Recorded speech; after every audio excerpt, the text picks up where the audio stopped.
A força de 500 newtons traciona, ou seja, puxa os cabos. Então a reação deles é exercer uma força oposta no sentido do ponto C para o suporte na parede. Os vetores TCA e TCB e suas componentes formam um triângulo retângulo.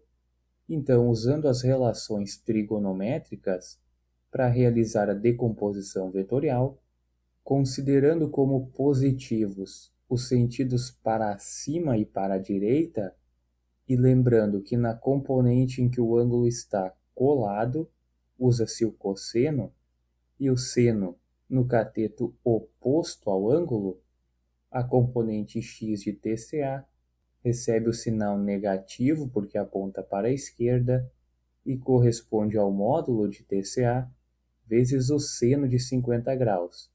O seno porque a componente é oposta ao ângulo. E a componente y é positiva porque aponta para cima e corresponde ao módulo de TCA vezes o cosseno de 50 graus. O cosseno porque a componente y está colada no ângulo.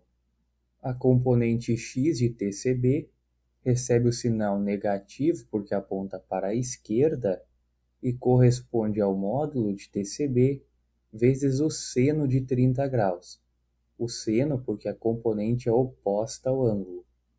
E a componente y de TCB também recebe o sinal negativo, mas porque aponta para baixo, e é igual ao módulo de TCB vezes o cosseno de 30 graus. E conforme a representação no plano, a força de 500 newtons tem componente apenas no eixo x e é positiva porque aponta para a direita, sendo esse o sentido positivo adotado. Então, aplicando as condições de equilíbrio, ou seja, o somatório das forças em cada eixo igual a zero, no eixo x, tem-se as componentes de TCA, TCB e da força de 500 newtons.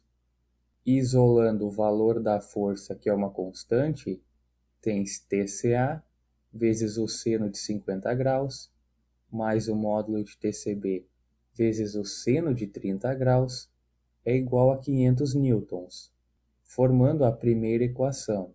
No eixo y, o somatório das forças tem as componentes de TCA e TCB, e isso é igual a zero.